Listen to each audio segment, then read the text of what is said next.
Good morning, everyone. So, our topic is all about the diagnostic approach.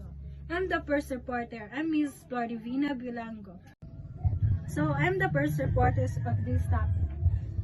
The diagnostic approach. The process proceeds from the identification of the problem, the collection of data analysis, and the interpretation of the data, and communicating the result to the client organization. So, the diagnostic process structured approach used in organization development para ma-identify ang problems, ma-analyze ang data, and communicating findings para ma-improve ang usa ka organization effectiveness. Nag-follow siya og isa ka systematic method and similar sa action research model, where data is gathered, analyzed, and used para mag-implement solution. So before the diagnostic process begins, the contracting stage take place. This is where the organization and the OD consultant agree on. First, the objectives of the intervention kung unsa ang gustong ma-achieve sa organization. Second is the scope of the intervention, unsa nga areas, departments, or issues ang ma-address. Third is the diagnostic process, which involves kanang identifying the problem, mag-gather og relevant data, analyzing and interpreting the data, and communicating results to organization. Data collection. There are three sources. First is the decision makers, second the focal group, and the last one and the internal and external groups will be affected by change process. Data collection. To ensure accuracy and comprehensiveness, data should be collected from multiple sources. According to Criswell 2012, the three main sources of data organizational diagnosis are: first, decision makers. Mani siya ang mga leaders or managers who make strategic decision based on diagnosis result. Their perspective is crucial but kay ma-oversee man nila ang organization direction and pwede sila mag-implement of necessary changes. 2. The focal group. This refers kanang main group affected sa issue or involved sa intervention. So the last one is the internal and external groups who will be affected by the change process.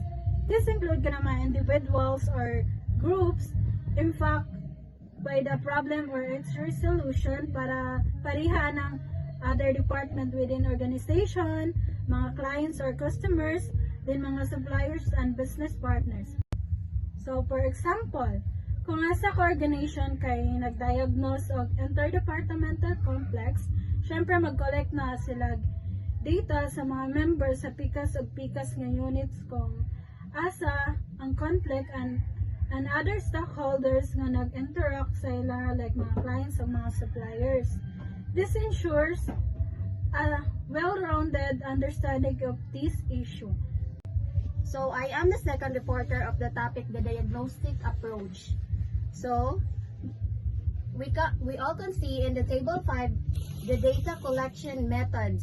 So, the first method that is the audio-visual materials, obtaining the data from photographic and parihan ng photographic, videotapes, computer message, sounds, and film. So, ang advantage niya ani kay ang unobtrusive way to obtaining information.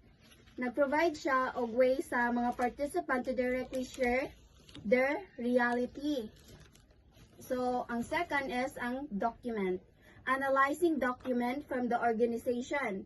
Ang advantage niya is an obtrusive way to obtaining information. Next is ang interview. Holding one-on-one discussion with the respondent face-to-face, phone, or email. So, ang advantage niya is ang participant kay pwede sila mag-directly og share og information which can be structured or unstructured. So, next is ang focus group discussion, FGD, facilitating a group discussion with 5 to 12K respondent. Ang advantage niya na kay maka-obtain siya data from number of respondent at sa is in one time.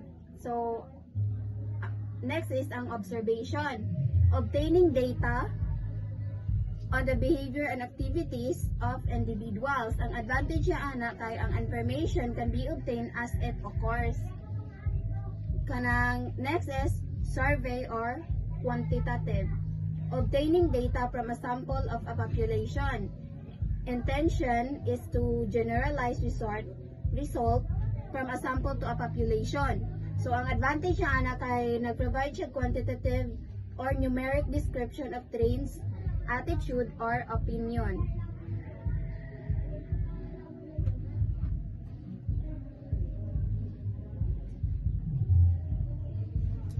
So, next is the mixed method approach from the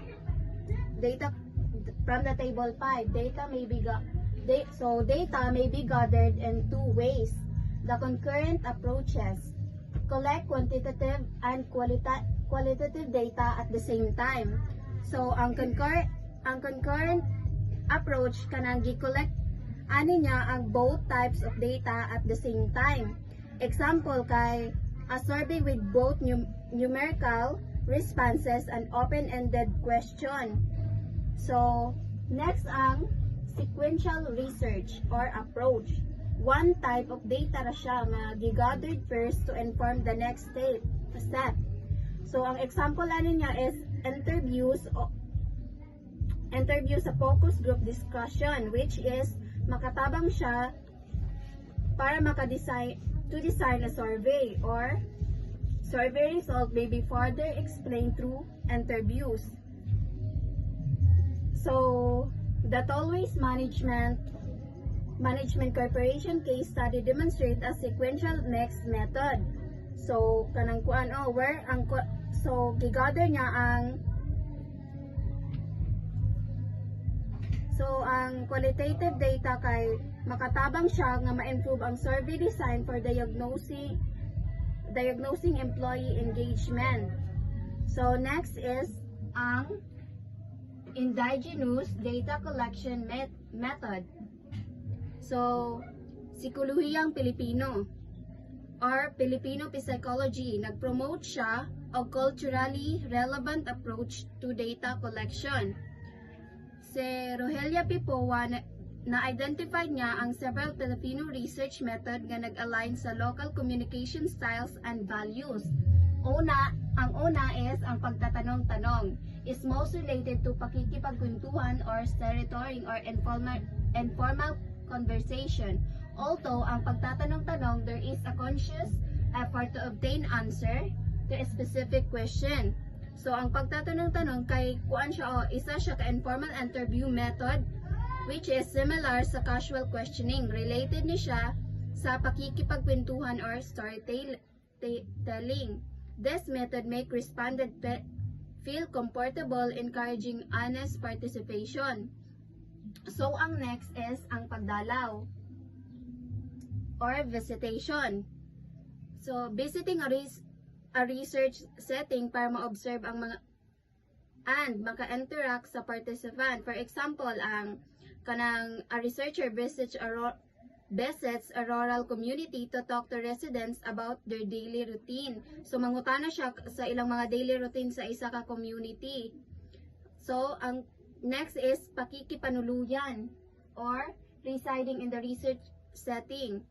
Kanang setting mag-reside siya sa or makipuyo bitaw siya sa kanang research environment para ma-experience ang kanang daily interaction first hand. For example, kanang ang isa ka social work, kanang mupuyo siya sa evacuation center para iyang ma-subtend bitaw ang mga struggle and displaced families. Next is ang pagmamasid or observation. Kanang nag-observe sa behaviors and interaction without interfering. Kana bitong gi-obserbaran na niya ang mga tao sa kuan without kanang dili bitaw siya makikipagkwentuhan sa ilaa, kanang dili siya makikistorya. For example, ang isa ka psychologist nag-observe siya og mga children sa playground para mas studyhan ang ilang social behavior. So,